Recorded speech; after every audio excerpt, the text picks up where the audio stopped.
आप सब लोगों का आज की आराधना में मैं स्वागत करता हूं।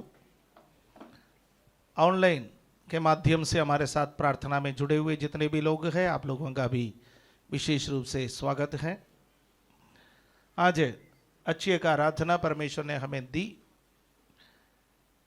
और अब हम परमेश्वर के वचन को सुनने के लिए जा रहे हैं।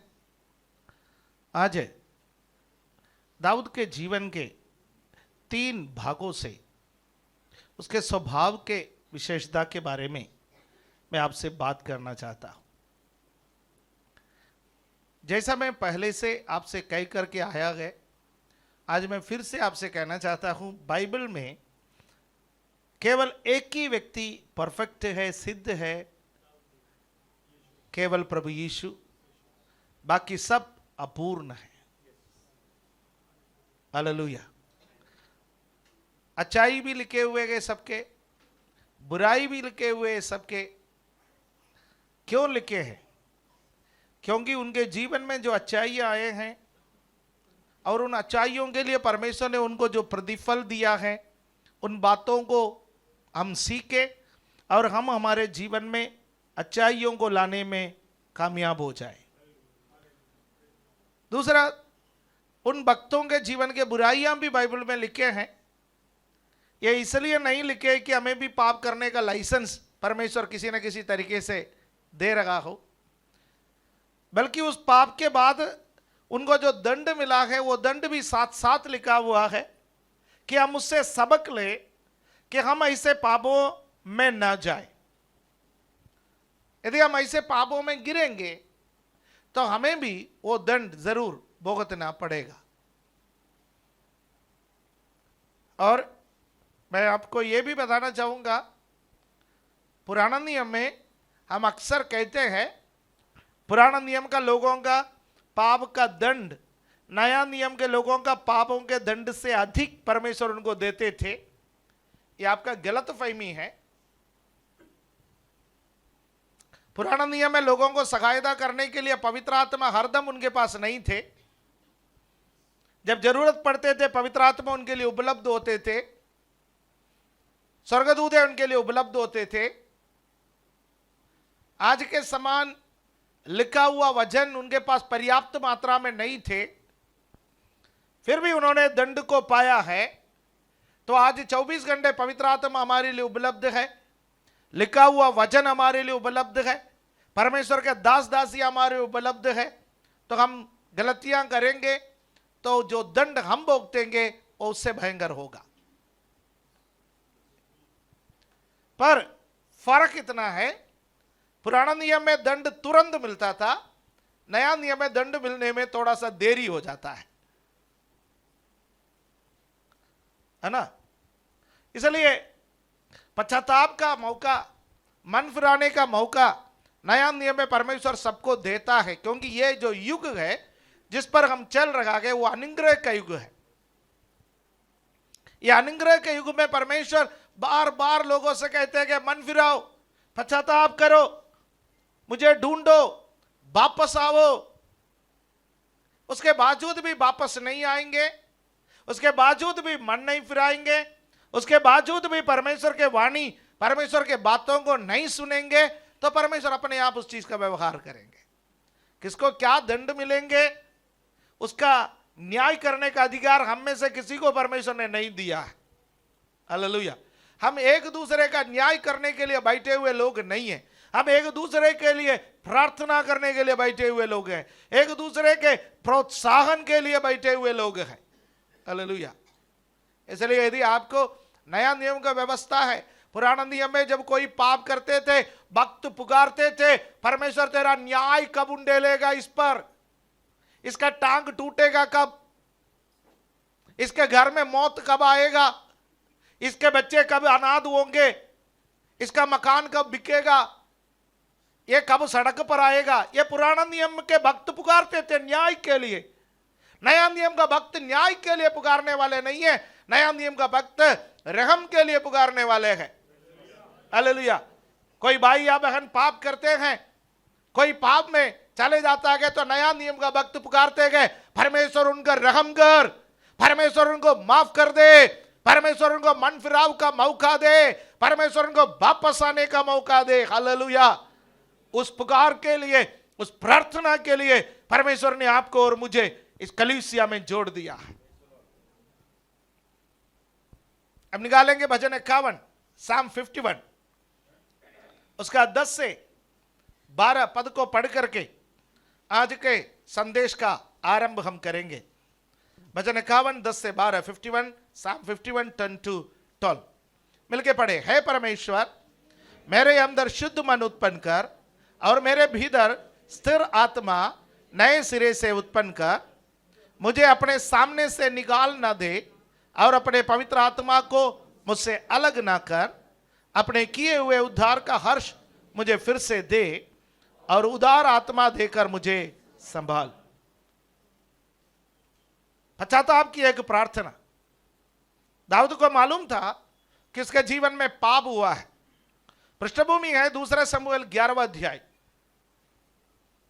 वहां पर दाऊद के जीवन में पाप आया।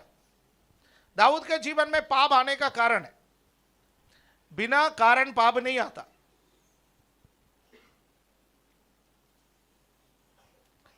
यदि आप पाप करना है तो आपको 3 चीजों पर ध्यान देंगे तभी पाप होता है।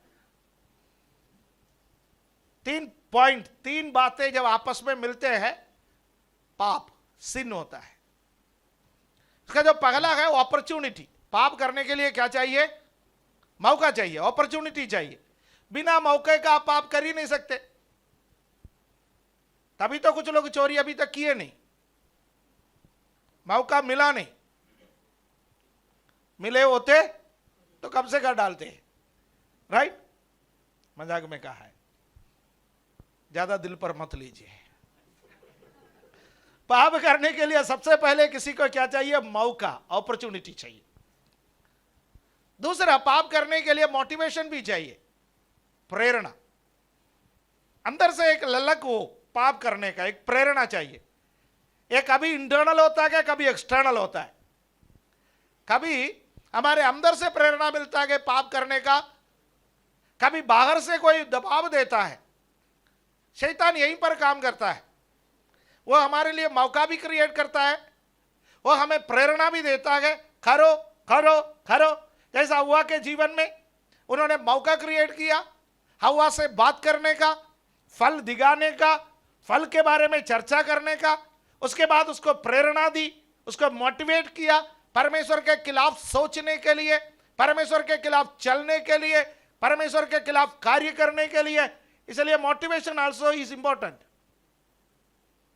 मौका जिस प्रकार आपको मिलता है, कई लोग मौका मिलते हैं तब भी पाप नहीं करता। कारण क्या है? मोटिवेशन अभी तक मिला नहीं है। प्रार्थना मत करना मुझे ऐसा मोटिवेट करने वाला कोई आ जाए, पीछे पड़े हुए हैं, वो जल्दी आ जाएगा आपके पास, राइट? मोटिवेशन भी चाहिए पाप करने के लिए। और तीसरा बहुत इंपॉर्टेंट है, तीसरा है सेल्फ विल। स्वयं के इच्छा के बिना कोई पाप कर ही नहीं सकता, राइट? जब मौका भी मिलता है और प्रेरणा भी मिलता है, फिर भी कुछ लोग पाप करेंगे नहीं, क्योंकि मेरी इच्छा नहीं है पाप करने का। हालेलुया। मेरी इच्छा नहीं है पाप करने का, क्योंकि मैंने ठान लिया है कि मैं मेरे जीवन में पाप नहीं करूंगा। हालेलुया। एक दृढ़ निर्णय, एक दृढ़ विश्वास जब लोगों के जीवन में होगा तो वह पाप करेंगे नहीं। तो 3 चीजें जरूरी है, opportunity, motivation and self will. मौका, प्रेरणा और स्वयं की इच्छा। हम बाइबल में देखते हैं यूसुफ के बारे में। यूसुफ के जीवन में पहला दोनों चीज थे। पोतीफर की पत्नी ने उसको मौका भी दिया, उसको मोटिवेशन भी दिया, पर यूसुफ की इच्छा नहीं थी, क्योंकि यूसुफ परमेश्वर को जानता था। और यूसुफ ने बोला, मैं मेरे परमेश्वर के खिलाफ और मेरे स्वामी के खिलाफ मैं कभी पाप नहीं करूंगा। स्वयं की इच्छा नहीं था, इसलिए वह हानि उठाने के लिए तैयार था। उसको मालूम था कि उसके वस्त्र को छोड़ करके भागने का अंजाम क्या है, सबूत उसके खिलाफ है, सबूत उसके खिलाफ है। सबूत छोड़ करके बिना पाप किए, बिना अधर्म किए वो चला गया। उसको अंजाम मालूम था, मुझे जेल जाना पड़ेगा, फिर भी पाप करने से उन्होंने मना कर लिया। उसको जो परिणाम परमेश्वर ने दिया, उसको किस पदवी तक परमेश्वर ने पहुंचाया, किस ऊंचाई पर परमेश्वर ने उसको पहुंचाया, वो बाइबल में लिखा हुआ है। वो पिछले दिनों में हमने अध्ययन किया, मैं उस पर चर्चा करने नहीं जा रहा हूं। मैं केवल मेरा पॉइंट को क्या है स्थापित करने के लिए मैंने यूसुफ का उदाहरण लाया। अरे दाऊद के जीवन में भी मौका मिला पाप करने का, हालेलुया। दाऊद के जीवन में भी मौका मिला पाप करने का, और उसमें हम देख सकते हैं दूसरा सामुएल 11वां अध्याय उसका पहला पद, 2 सामुएल चैप्टर 11 वर्स 1, उसमें दाऊद को क्या मौका मिला देखिए। फिर जिस समय राजा लोग युद्ध करने को निकला करते हैं, उस समय अर्थात वर्ष के आरंभ में दाऊद ने योवाब को और उसके संग अपने सेवकों और समस्त इस्राएलियों को भेजा, और उन्होंने अम्मोनियों का नाश किया और रब्बा नगर को घेर लिया, परंतु दाऊद यरूशलेम में रह गया। पाप का एक कारण है। दाऊद के जीवन में मौका मिला, दाऊद ने पाप किया, ये हम बोलते हैं, उसके कारण है। मैं कहना चाहूंगा दाऊद अपना उत्तरदायित्व से भागा। जब आप अपना उत्तरदायित्व से भागोगे, आपको पाप करने का चांस मिलता है।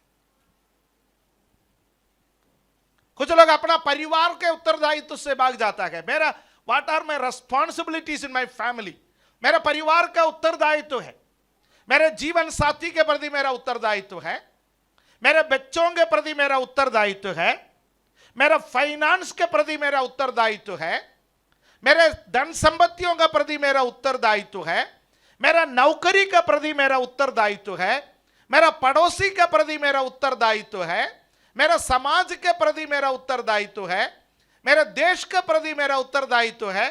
क्या ये सब हमारा उत्तरदायित्व नहीं? एक नहीं है हमारा उत्तरदायित्व, एक नहीं है हमारा रिस्पॉन्सिबिलिटी। जो व्यक्ति घर के अंदर एक उत्तरदायित्व निभाता है, घर के बाहर दूसरा उत्तरदायित्व निभाता है। अनेक उत्तरदायित्व हमारे जीवन में है, अनेक रिस्पॉन्सिबिलिटी परमेश्वर ने हमें दिया, समाज ने हमें दिया, परिवार ने हमें दिया। यदि हम हमारे उत्तरदायित्व से भागोगे, पाप करने का चांस ज्यादा मिलेगा। हालेलुया। इस वचन को जरा पढ़िए फिर से। इसके शुरुआत में क्या लिखा है? फिर जिस समय राजा लोग युद्ध करने को निकला करते हैं। सबसे लास्ट सेंटेंस पढ़िए, सबसे लास्ट सेंटेंस, सबसे लास्ट। परंतु दाऊद यरूशलेम में रह गया। बीच का सब निकालिए। जिस समय राजा लोग युद्ध करने के लिए निकलते थे, उस समय दाऊद को युद्ध करने के लिए जाना था, अपना उत्तरदायित्व निभाने के लिए वो जाना था, पर वो नहीं गया। वो फिर कहां रह गया?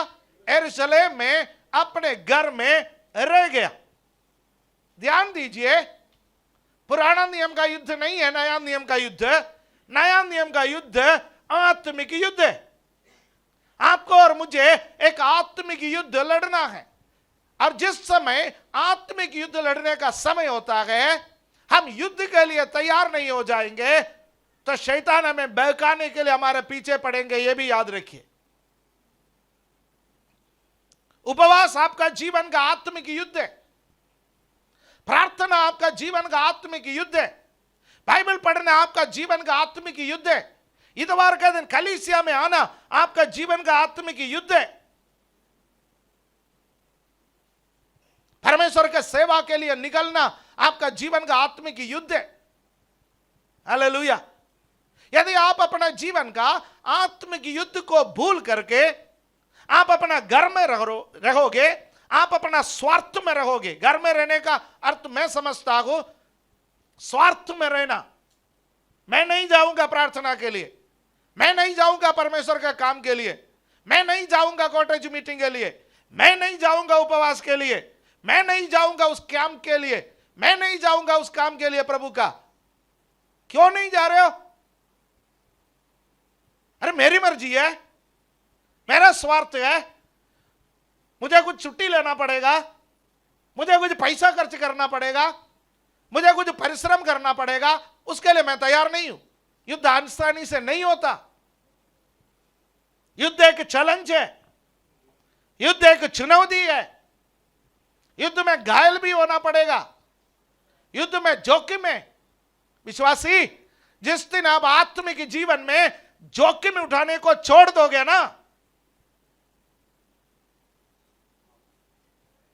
समझ लेना आप अपना जंग हार गए।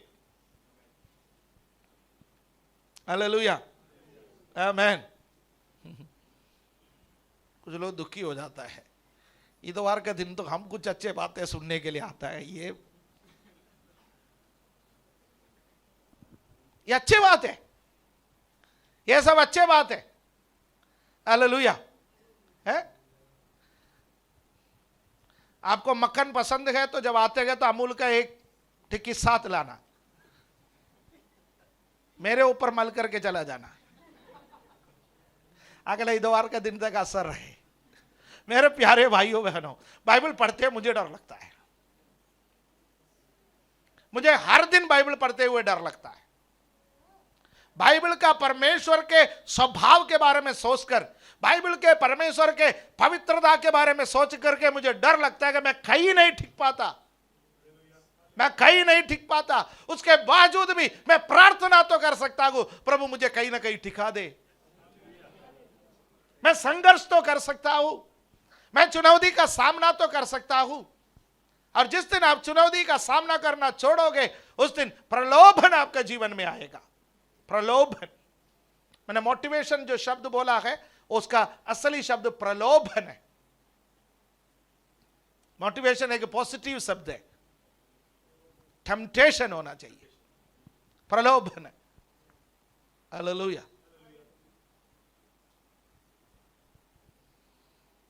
दाऊद घर पर रह गया, जब घर पर रह गया, सब लोग युद्ध करने के लिए गए तो बोर हुआ तो उसने सोचा मैं टीवी देखूं, और यूट्यूब के तरफ चला गया।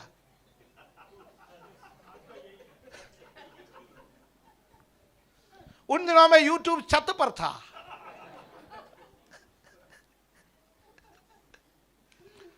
हेलो, बाकी कहानी आपको मालूम है, नहीं है तो आप घर जा करके दूसरा शमूएल 11वां अध्याय पढ़िए। हालेलुया। दाऊद ने दो पाप की। एक उसने व्यभिचार किया, दूसरा उसने उस व्यभिचार को कवर अप करने के लिए उसको छिपाने के लिए उसने क्या किया? मर्डर किया, उसने हत्या की। उसने एक ऐसा व्यक्ति की हत्या की, सुनिए, जो देशभक्त था। ऊरिया के बारे में बाइबल में लिखा हुआ है। ऊरिया के बारे में आप यदि दूसरा शमूएल 23वां अध्याय उसका 39वां पद को पढ़ेंगे, पहला इतिहास 11वां अध्याय उसके 41वां पद को पढ़ेंगे, आप स्क्रीन पर देख लीजिएगा, ये मैं पढ़ने नहीं जा रहा हूं। ये दोनों पदों में 30 वीरों का लिस्ट है। दाऊद के 30 शूरवीरों का लिस्ट है, और उन शूरवीरों में से एक था हित्ती ऊरिया। और दाऊद बत्शेबा के साथ कुकर्म किया,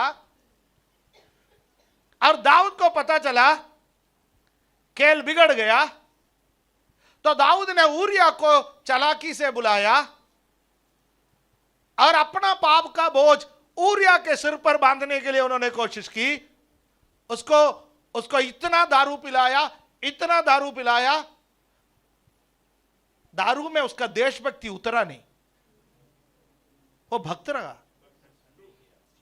जबरदस्ती उसको दारू पिलाया गया, जबरदस्ती उसको इनाम भेजा गया, जबरदस्ती उसको घूस दिया गया और उसने कहा मैं गद्दारी नहीं करूंगा।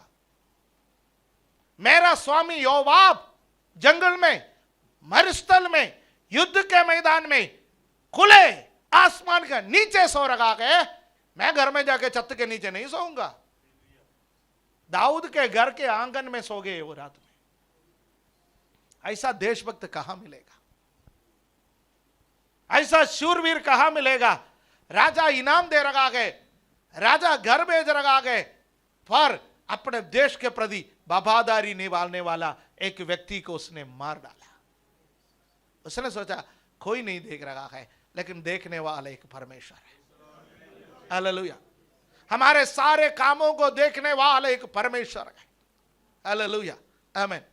मेरा पॉइंट ये नहीं है कि दाऊद का पाप का वर्णन करने के लिए आज मैं नहीं आया। यदि उसके लिए मैं आया होता तो और मसाला मैं मिला देता। मेरा आज का पॉइंट इसका अगला है।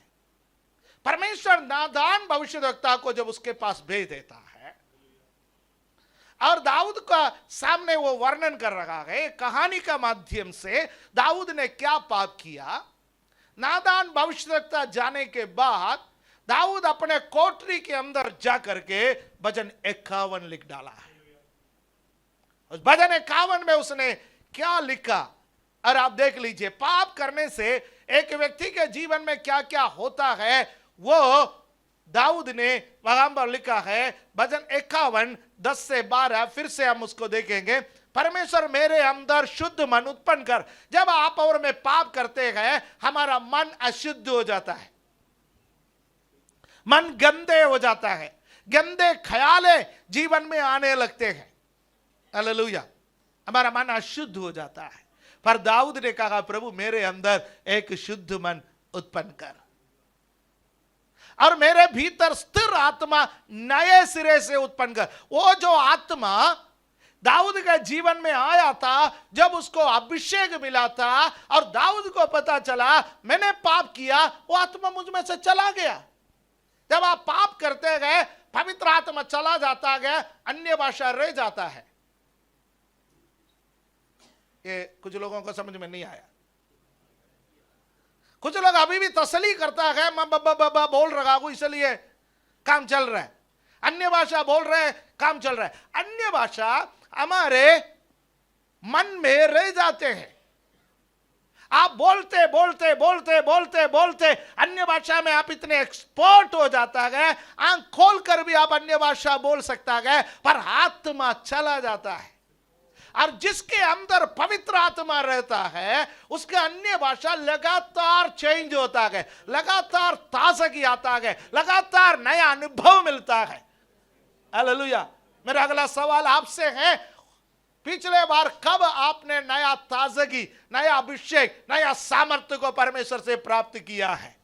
प्रार्थना कीजिए प्रतिदिन नया सामर्थ्य के लिए, प्रतिदिन नया अभिषेक के लिए। जब हम पाप करते गए, अन्य भाषा रह जाता गए, पर आत्मा चला जाता गया। दाऊद राजा ही बना रहा, पर उसको पता चला आत्मा चला गया। उसको मालूम है कि शाऊल से आत्मा चला गया, फिर भी वो राजा बना रहा। अंजाम क्या हुआ दाऊद को मालूम था। इसलिए जब हम पाप करता गए, मन अशुद्ध हो जाता गए। जब हम पाप करता गए, पवित्र आत्मा चला जाता गए। इसलिए दाऊद ने प्रार्थना की, परमेश्वर मेरे अंदर शुद्ध मन उत्पन्न कर, मेरे अंदर नए सिरे से पवित्र आत्मा को दे। हालेलुया, आमीन। फिर उसने क्या प्रार्थना की? मुझे अपने सामने से पाप हमें परमेश्वर के सामने से निकाल देगा। हालेलुया, आमीन। पाप हमें परमेश्वर के सामने से निकालेगा। यदि परमेश्वर हमारे संग है, पाप हमारे सामने से निकल जाएगा। यदि पाप हमारे संग है, वो पाप हमें परमेश्वर के सामने से निकालेगा। इसलिए दाऊद को मालूम था। दाऊद ने प्रार्थना किया, मुझे अपने सामने से मत निकाल, अपने पवित्र आत्मा को मुझसे अलग ना कर। सेम चीज, पवित्र आत्मा चला जाएगा, उसको मालूम है अभिषेक चला जाएगा, उसको मालूम है वो विलाप करने लगे, वो प्रार्थना करने लगे। हालेलुया। नेक्स्ट, अपने किए हुए उद्धार का हर्ष मुझे फिर से ना दे। पाप आपका जीवन का आनंद को चुरा लेंगे, आपका परिवार का आनंद को चुरा लेंगे। पाप आपके घर के अंदर झगड़ा उत्पन्न करेंगे, पाप आपके परिवार के अंदर अशांति को पैदा करेंगे। उसको मालूम था, इसलिए उसने कहा आनंद का हर्ष अल्लाह मुझे फिर से दे। पाप जिस दिन से किया उस दिन से शांति खत्म, बेचैनी, नींद सब खत्म हो गया। वो कहने लगे मुझे अपने हर्ष, उद्धार का हर्ष फिर से दे और उदार आत्मा देकर मुझे संभाल। मैं टूटा हुआ हूं, मैं गिरा हुआ हूं, मैं गिरने पर हूं, मुझे संभाल। आपके सहारे के बिना मैं कुछ भी नहीं कर सकता। गाने का बोल है ना, मुझे संभाल की मैं गिरा, मुझे संभाल, मुझे संभाल, मैं गिरा, मैं गिरने पर हूं, मैं नाश होने पर हूं। हालेलुया। मेरे प्यारे भाइयों बहनों, बाइबल में यह सब इसलिए लिख के रखा है, हमारे जीवन में भी यदि पाप हो जाए, हमारे जीवन में भी यदि गलती हो जाए, भजन 51 निकाल करके पढ़िए। यह केवल व्यभिचार का पाप के लिए नहीं है, यह हर प्रकार का पाप के लिए असरदार है। यह भजन, व्यभिचार उनमें से एक है। हालेलुया। बाकी पाप भी ऐसा ही है, उसके बराबर हैं। हालेलुया। इसलिए आप इस बात को देखिए, दाऊद के जीवन में क्या आया था? मौका आया, प्रलोभन आया, स्वयं इच्छा के कारण वो पाप में गिर गया। यूसुफ के जीवन में भी मौका आया, प्रलोभन आया, पर उसके इच्छा नहीं था पाप करने के लिए, इसलिए वो पाप नहीं किया। इसलिए पाप करने के बाद शैतान को दोष मत देना। विश्वासी पाप करने के बाद क्या बोलते गए? कुछ लोग बोलते शैतान मेरे पीछे पड़े हैं। मैं आपसे पूछना चाहता हूं, संसार में एक व्यक्ति मुझे दिखाइए जिसके पीछे शैतान नहीं पड़ा हो। संसार में ऐसा कोई व्यक्ति है जिसके पीछे शैतान नहीं पड़ा हो? मुझे एक पासवान दिखाइए जिसके पीछे शैतान नहीं पड़ा हो। मुझे एक विश्वासी बताइए जिसके पीछे शैतान नहीं पड़ा हो। सबके पीछे शैतान पड़ा है, सबको नरक में ले जाना चाहता है। शैतान का एक ही काम है, नरक को भर दे। हमारा एक ही काम है, नरक को खाली कर दे। वो नरक को भरना चाहते हैं, हम नरक को खाली करना चाहता है। क्योंकि यीशु किसी को नरक में भेजने के लिए नहीं आया, यीशु लोगों से स्वर्ग को भरने के लिए आया है। हम स्वर्ग भरवाएंगे और वो नरक भरवाएंगे। हालेलुया। सबका पीछे शैतान पड़ा है, पर हम यदि गिरेंगे तो स्वयं इच्छा से गिरेंगे, ना कि हम प्रलोभन से गिरता, टेम्पटेशन से गिरता, ना कि हम मौके से गिरता। यह सब इस संसार में सुलभ है। हालेलुया। इस संसार में सुलभ है, बहुत आयत से मिलते हैं। आजकल के कहानियां सुनेंगे तो फिल्में फेल है, असली कहानियां सुनेंगे फिल्में फेल है। ऐसे ऐसे कहानियां संसार में हो रहा है। पर याद रखिए, याद रखिए, हम हमारा पाप के लिए शैतान पर दोष लगा करके बच नहीं सकते। दाऊद भी ये बात को कर सकता था, मैं राजा हूं। राजा का धर्म क्या होता है? राजा करता ही ऐसा है, परमेश्वर आपने मुझे राजा बनाया, ये हुआ वो हुआ। उनने कोई बहाना नहीं बोला, कोई बहाना नहीं बोला, कुछ भी नहीं बोला। चुपचाप नादान भविष्यद्वक्ता के सामने अपना पाप को अंगीकार किया। उसके बाद सीधे अपने कमरे में गए, वहां पर बैठ करके परमेश्वर के सामने अपना बोझ को उतारा, परमेश्वर के सामने अपना छाती पीटने लगा, परमेश्वर के सामने विलाप करने लगा, प्रार्थना करने लगा, मुझे माफ कर दे परमेश्वर। परमेश्वर ने क्या माफ किया? यस, परमेश्वर ने माफ किया, बट विथ ए कंडीशन। परमेश्वर ने शर्त भी लगा दी, परमेश्वर ने शर्त भी लगा दी। हालेलुया, आमीन। मैं बाइबल जब पढ़ रहा था, उसके अगला कहानी दाऊद के बेटा और बेटी का कहानी है। और वहां अध्याय का आरंभ इस घटना के बाद,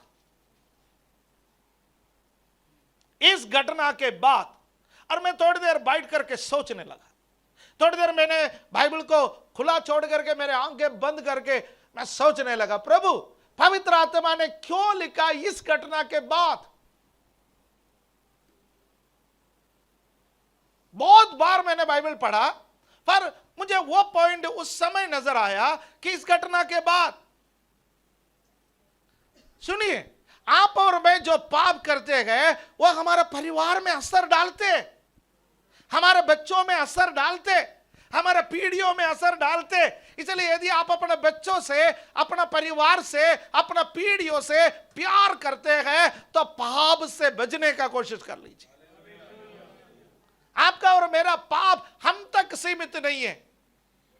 हम नहीं बोल सकते मैंने किया इसका दंड मुझे दो, नहीं, हमारा पीढ़ी भी उससे प्रभावित हो जाएंगे। हालेलुया, आमीन। कई घटनाएं बाइबल में ऐसा लिखा हुआ है, पर मेरा सब्जेक्ट तो नहीं है, तो इसलिए मैं उस बात को छोड़ देता हूं। किसी दिन पीढ़ी के बारे में जब हम बात करेंगे उस सब्जेक्ट पर आने के लिए मैं पसंद करूंगा। तो मैं अब हालेलुया एक ही पॉइंट आपके सामने बोला है, अब 2 पॉइंट को मैं छू करके जाऊंगा।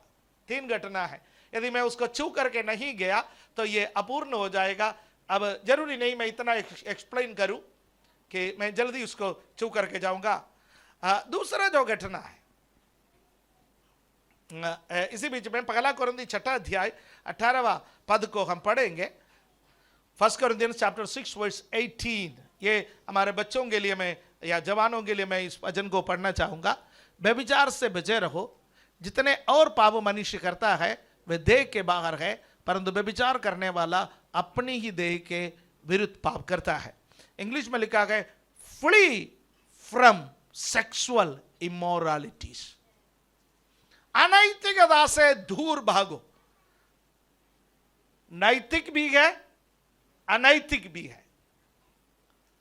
हालेलुया, आमीन।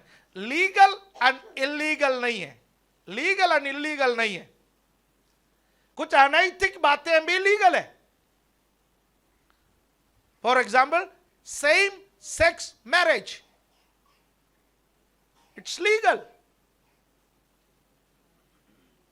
बट बाइबल कहता है कि इट इज इमोरल, अनैतिक है।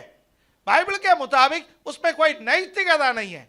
परमेश्वर ने पुरुष के लिए स्त्री को बनाया, स्त्री के लिए पुरुष को बनाया, नहीं तो परमेश्वर 2 आदम को बना के छोड़ देता। हाथ पकड़ के पूरे घूमते रहो, बीच बीच में मुंह पर कुछ पेंट भी पोत लो, स्टिकर भी चिपका दो, पत्ते भी बांध लो। परमेश्वर ने ऐसा नहीं किया। तो जो परमेश्वर ने किया, जो परमेश्वर ने रखा, वो सब मॉरल है, वो सब नैतिक है। जो परमेश्वर ने नहीं रखा, मनुष्यों ने क्रिएट किया, तो वो सब अनैतिक, इमोरल है। बट कुछ अनैतिक बातों को सरकार ने क्या किया, सरकार ने क्या किया, नैतिक बना दिया, क्योंकि लोगों के मांग थे, लोगों के मांग थे नैतिक बना दिया जाए, सॉरी उसको लीगल बना दिया जाए, अनैतिक बातों को भी लीगल बना दिया जाए। ओके, कुछ देशों में prostitution is a legal thing, है ना, वेश्यावृत्ति करना वो एक लीगल है, कानूनी रूप से आपको कोई प्रॉब्लम नहीं है। पर बाइबल के हिसाब से दैट इज इमोरल, वो अनैतिक है। तो बाइबल में क्या लिखा है मैं एक्सप्लेन कर रहा हूं। यहां पर लिखा है व्यभिचार से बचे रहो, पर मैं जब इंग्लिश बाइबल पढ़ा उसमें लिखा है फ्ली फ्रॉम सेक्सुअल इमोरालिटीज। उसमें स्पर्श होने का भी जरूरत नहीं है, बॉडी कॉन्टैक्ट होने का भी जरूरत नहीं है। यदि आपको डाउट है तो आप मत्ती के सुसमाचार उसका 5वां अध्याय आई थिंक 25वां पद है, उसको पढ़ करके देख लीजिएगा। प्रभु यीशु मसीह ने कहा यदि कोई पुरुष किसी महिला के ऊपर कुदृष्टि डाले, कुदृष्टि बुरी नजर से, हमारा शुद्ध भाषा में बुरी नजर से किसी महिला को देखे, तो उसने ऑलरेडी व्यभिचार कर चुके हैं मन में, हालेलुया, है ना। तो इसलिए इसको कोर्ट उसको डिफेंड करते करते करते करते अब आया कि पहले क्या होना पड़ता था, एविडेंस होना पड़ता था, बॉडी कॉन्डक्ट होना पड़ता था, सबूत चाहिए होता था। अब तो क्या होता है कि यदि कोई गलत इशारा भी करे तो केस हो जाएगा। गलत इशारा भी है, टच होने का कोई जरूरत नहीं है। ये तो 2000 वर्ष पूर्व प्रभु यीशु मसीह ने ऑलरेडी कह दिया। हालेलुया। है, हम कुछ भी नया नहीं बनाते हैं, बल्कि परमेश्वर जो बोलता है वो हजारों साल के बाद हमारा समझ में आता है, बस दैट्स डिफरेंस। परमेश्वर ने ऑलरेडी बोल दी, पर हमको समझने में 1000 साल या 2000 साल लग गया, है ना। तो बहुत सारे चीजें, इसलिए सेक्सुअल इमोरलिटीज एक बहुत बड़ा सब्जेक्ट है, एक बहुत बड़ा सब्जेक्ट है। उसमें कुछ लीगल भी है, कुछ इलीगल भी है, पर सब अनैतिक है। अनैतिकता से दूर भागो, वो हमको कोई जरूरत नहीं है। तो यदि हम आत्मिक बना रहना चाहते हैं तो दलदल में फंसने से पहले निकलो। दलदल में फंसने से पहले निकलो। दलदल में फंस गए, उसके बाद आप यदि दलदल में फंसे हैं तो आपको पता है, बचपन में हम लोग कीचड़ में फंस जाते थे, खेतों में, जब चावल के धान के खेतों में उतर जाते थे, कीचड़ में फंस जाते थे, तो एक पैर को निकालने के लिए दूसरा पैर पर जोर लगाता है तो वो नीचे को ही जाता है। जो दलदल में फंसा गया, आपको मालूम नहीं है तो लोनी में आ जाइए, आपको मैं दलदल में डाल करके दिखा दूंगा। पास में जोड़ है, एक दिन ले जाएंगे, राइट। दलदल में फंसने के लिए जब हम फंस जाता है कि हम निकलने के लिए एक पैर पर जोर डालता है कि दूसरा पैर को निकालने के लिए और दसते जाएंगे, और दसते जाएंगे, और दसते जाएंगे। आखिर यदि कोई समय पर हमारी मदद के लिए ना आ जाएंगे तो हम बाहर नहीं निकल पाएंगे। सेक्सुअल इमोरलिटीज ऐसा कीचड़ है, ऐसा अधर्म है, ऐसा पाप है। तो मैं मेरे प्यारे जवान बच्चों से, छोटे छोटे बच्चों से भी आजकल छोटे छोटे बच्चों के सामने भी सब ओपन है, सब ओपन है। अब पहले जो 18 साल में जो नॉलेज होता था बच्चों को, आजकल तो 8 साल में हो रहा है। हमारा टेक्नोलॉजी बहुत आगे बढ़ गए, टेक्नोलॉजी आगे बढ़ने के साथ साथ हमारे बच्चे भी आगे बढ़ गए, राइट। इसलिए ये वचन याद रखिए, फ्ली फ्रॉम सेक्सुअल इमोरलिटीज। दाऊद नहीं कर पाया, यूसुफ कर पाया। Hallelujah, right, okay. अब दूसरा शमूएल 16वें अध्याय में एक घटना है, पढ़ेंगे नहीं, आपको स्क्रीन पर आ जाएगा तो आप देख लीजिएगा। दूसरा शमूएल 16वें अध्याय में उसका 9 से लेकर के 12 तक, एक्चुअली 5 से लेकर के 12 तक की घटना है। दाऊद अबशालोम से डर करके भाग रहे। इस घटना के बाद बहुत कुछ दाऊद के जीवन में बदल गया है। दाऊद अबशालोम से डर करके भाग रहा है। अबशालोम हावी हो गया दाऊद के ऊपर और राजगद्दी को छीन लिया। और दाऊद को जब उसके जान के खतरा आ गया तो दाऊद भागने लगा। दाऊद के जो विश्वासी योग्य लोग हैं, वफादार हैं, वो भी उनके साथ भागने लगे। सारे लोग दाऊद के साथ भागने लगे। तो क्या हुआ कि शाऊल के कुटुंब का एक व्यक्ति दाऊद के खिलाफ उल्टा सीधा बातें कहने लगे, है ना। शिमी था उसका नाम। शिमी नाम का एक व्यक्ति आ गया और दाऊद को कोसने लगा, दाऊद को श्राप देने लगा, कहने लगा तू अब राजधानी छोड़ के भाग रहा ना, यरूशलेम छोड़ के भाग रहा ना, परमेश्वर ने तेरे कर्म का फल तुझे दिया ना, है ना। तूने ऐसा किया, वैसा किया, तू शाऊल के साथ ऐसा किया, शाऊल के बच्चों के साथ ऐसा किया, परमेश्वर तेरे साथ भी ऐसा करेंगे, तू कभी वापस नहीं आएगा, कीड़ा पड़े, ऐसा ऐसा बोलने लगा। और दाऊद के साथ योद्धा लोग थे और उन्होंने कहा कि यार ये तो मरा हुआ कुत्ता है।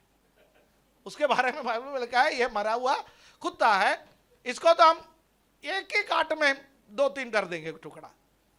और दाऊद ने बोला अरे भाई चुप रहे, तो मेरा दुश्मनी तुम अपना ऊपर क्यों मोल ले रहे हो, हैं? एक को मार डाला, वही पाप पूरी तरह से धुला नहीं, और दूसरे का खून मेरा सिर पर डालना चाहता है। चुप रहो मेरे भाई लोगों। हो सकता है यहोवा ने कहा होगा तू जा दाऊद को कोस ले। जब आपको और मुझे लोग कोसते हैं तो हमें भी क्या कहना चाहिए? हो सकता है प्रभु ने उसको परमिशन दिया होगा, उसको कहा होगा जा तू मेरे भक्त को थोड़ा कोस ले। कितना अच्छा स्वभाव है, राजा है, सेना है, ताकत है। फिर वो चुपचाप उधर से निकल गया। उससे भी खूबसूरती 19वें अध्याय में लिखा है। 19वें अध्याय में दाऊद वापस आ रहा है। उसमें एक बहुत बड़ा लिस्ट है। दाऊद जब वापस आता है तो एक एक जगह से जब आता है, एक एक जगह का प्रधान दाऊद से मिलने के लिए आता है। एक एक जगह का प्रधान दाऊद से मिलने के लिए आता है और दाऊद को इनाम देता है या दाऊद उनको आशीर्वाद देता है। ये बंदा भी आ गया। यह बंदा आकर के दाऊद के पैरों पर गिर गया और उसको खतरा होने लगा। दाऊद अब राजा बनकर के आया। इसने सोचा दाऊद कभी वापस नहीं आएगा। आपके बारे में भी कुछ लोग सोचते हैं कि कभी वापस उठेगा नहीं, ये कभी वापस नहीं आएगा, ये कभी आबाद नहीं होगा, ये कभी चंगा नहीं होगा। लेकिन आपको लौटाने वाला आपका परमेश्वर जीवित है। आप चुप रहो ना, परमेश्वर जीवित है। दाऊद को जब परमेश्वर लौटा ले आया, ये आकर के दाऊद के पैरों पर गिरा, तब भी दाऊद के लोगों ने बोला यही मौका है। कुछ लोग मौके के ताक में है। दाऊद ने कहा आज अच्छा दिन है, छोड़ दो। फिर उसके साथ दाऊद ने समझौता कर ली। दाऊद ने उसके साथ शब्द कहे, मैं तेरे को मारूंगा ही नहीं, तेरे जीवन को मैंने बख्श दिया है, जाओ। हालेलुया। जब आपका अच्छा समय आता है, जो लोग आपके बुरे समय पर आपके साथ बुरे व्यवहार किया है, आप अपने अच्छे समय पर उनके साथ अच्छे व्यवहार करो। हालेलुया। दाऊद के जीवन में एक बात ऐसा था कि वो कभी भी बुराई से बुराई को काटने का कोशिश नहीं किया। उसने हमेशा भलाई से बुराई को जीत लिया। जगह जगह वो गलत हो गया, परमेश्वर के सामने एक्सेप्ट कर ली। देख लीजिए, वो हमारे लिए आदर्श है। परमेश्वर का इच्छा के अनुसार का व्यक्ति बनना है तो पाप का पश्चाताप तुरंत होना है। कोई आकर के बताने का इंतजार मत करो। हम सबको पता है हम कौन है, कहां से आए, क्या करके आए, क्या क्या कांड हुए हमारे जीवन में, हम सबको पता है। कोई आकर के बताने का इंतजार मत करो। आजकल के भविष्यवक्ता ये नादान भविष्यवक्ता के समान नहीं है। आजकल के भविष्यवक्ता ये मीठी मीठी बातें बोलते कि पैसा ऐंठ लेता है, पर नादान भविष्यवक्ता जैसा भविष्यवक्ता कोई है तो हम उसको प्रॉफिट कह सकते हैं। हालेलुया। बाकी सब इम्परफेक्ट है, प्रॉफिट नहीं, इम्परफेक्ट है। नादान प्रॉफिट है। हालेलुया। ओके, फिर तीसरी घटना, मेरे आपको मालूम होगा 1 साल पहले मैंने एक प्रचार किया था, दाम देकर चढ़ाने वाला बलिदान। याद है आपको? 3 पार्ट किया था 1 साल पहले, दाम देकर चढ़ाने वाला बलिदान। दाऊद लोगों की गिनती की। योवाब ने बोला नहीं, अच्छा नहीं, परमेश्वर को गुस्सा आएगा। दाऊद योवाब के ऊपर गुस्सा कर गए। बुढ़ापे का समय था और योवाब ने कहा ठीक है।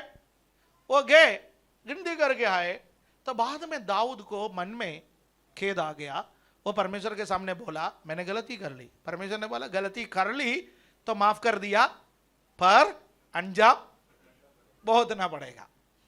और परमेश्वर ने दाऊद के सामने 3 शर्तें रखे। ये लिखा गया 2 शमूएल 24वां अध्याय, 2 शमूएल 24वां अध्याय। और उसमें दाऊद ने कहा परमेश्वर ठीक है, क्या करना चाहते हो? परमेश्वर ने 3 बातें उसको बोला। तो दाऊद ने बोला कि मैं आपके हाथ में पड़ना चाहता हूं। 7 साल का अकाल, 3 महीने दाऊद दुश्मन से भागे रहेंगे, 3 दिन के महामारी।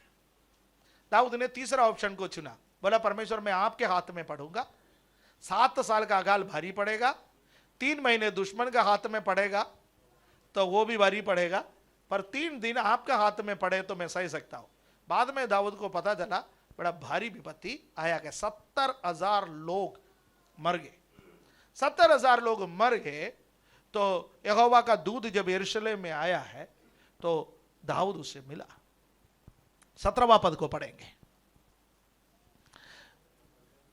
24:17, दूसरा शमूएल 24:17। तो जब प्रजा का नाश करने वाला दूत दाऊद को दिखाई पड़ा तब उसने यहोवा से कहा, देख पाप तो मैंने ही किया और कुटिलता मैं ही ने की है, परंतु इन भेड़ों ने क्या किया, सो तेरा हाथ मेरे और मेरे पिता के घराने के विरुद्ध हो। दाऊद अपने जीवन में जो फेलियर है, जो पाप है, उसके जिम्मेवारी को लेता था। आजकल संसार में यदि किसी से भी उसका गलती के बारे में पूछो, वो किसी और के सिर पर वो बोल देंगे। मैंने तो कहा था, मैंने तो बोला था, इसने नहीं किया, इसका वजह से हुआ, उसका वजह से हुआ।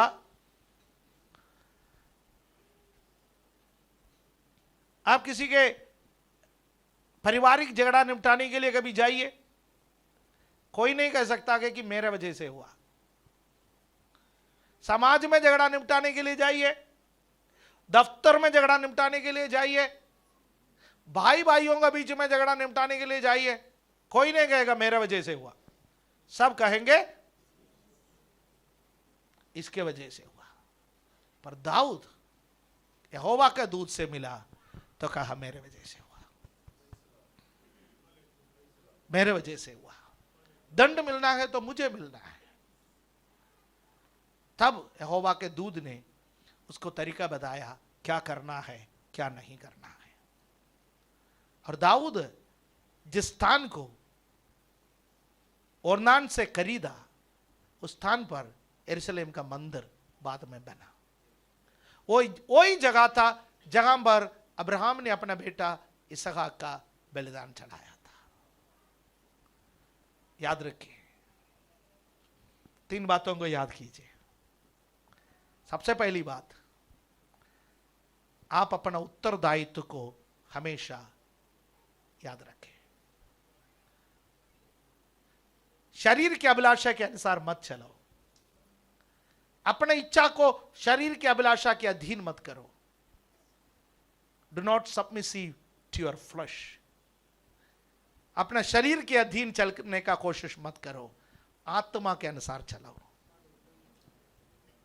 अनैतिकता से दूर भागो। यह सब पहली वाली बात है। अपना उत्तरदायित्व ले लो। I am responsible for my spiritual growth. कई विश्वासी बड़े अजीब सा है, अपने यदि आत्मिक बढ़ोतरी नहीं होता है तो वो चर्च के ऊपर बोलते हैं हमारा चर्च आत्मिक बढ़ोतरी नहीं देते, हमारा पास्टर आत्मिक बढ़ोतरी नहीं देते, हमारे कलीसिया वाले बढ़ाते नहीं किसी को। आपके आत्मिक बढ़ोतरी का उत्तरदायित्व आपके हाथ में है, किसी और के हाथ में नहीं है। किसी और को जिम्मेवारी देकर के आप भज नहीं सकते। Take up your own responsibility. अपना अपना उत्तरदायित्व को अपना हाथों में लीजिए। दूसरा, कोसने वालों को माफ करना सीखो। कोसने वालों को माफ करना सीखो। तीसरा, जब पाप हो जाता है उसका जिम्मेवारी अपना ऊपर ले लो। उत्तरदायित्व से भागो मत। कोसने वालों को माफ कर दो। पाप होने पर अपने ऊपर जिम्मेवारी ले लो। परमेश्वर हमें आशीष देगा। तब परमेश्वर कहेगा ये बेटा, ये बेटी मेरे हृदय के अनुसार का व्यक्ति है, जैसा मैं चाहता है वैसा करता है। आंखों को बंद करें। Hallelujah, hallelujah. प्रभु से कहे, प्रभु आज जो वचन से मैंने सीखा है उसके अनुसार जीवन बिताने के लिए मैं कोशिश करूंगा। मैं इन वचनों का और अध्ययन करूंगा और इस वचन के अनुरूप अपने आप को बनाऊंगा। प्रभु स्वर्गीय पिता, हम सब लोग हमारे जीवन को आपके हाथ में समर्पण करते हैं। पिछले दिनों में आपके द्वारा दिए गए आशीषों के लिए धन्यवाद। अभी भी आप हमें सामर्थ्य और शक्ति देता है, उसके लिए धन्यवाद। सभी भाई बहनों को आशीष दे, सभी भाई बहनों के संग रहे, सभी भाई बहनों को प्रभु जी पाप के ऊपर विजय प्राप्त करने के लिए आप सहायता कर लीजिए। हम अपना आत्मिक जीवन का उत्तरदायित्व लेने वाला बने, उत्तरदायित्व से ना भागे, कोसने वालों को माफ करने वाला बने, और प्रभु जी अपना पाप का जिम्मेवारी अपने ऊपर लेने वाला बने। आप हमारी सहायता कर लीजिए।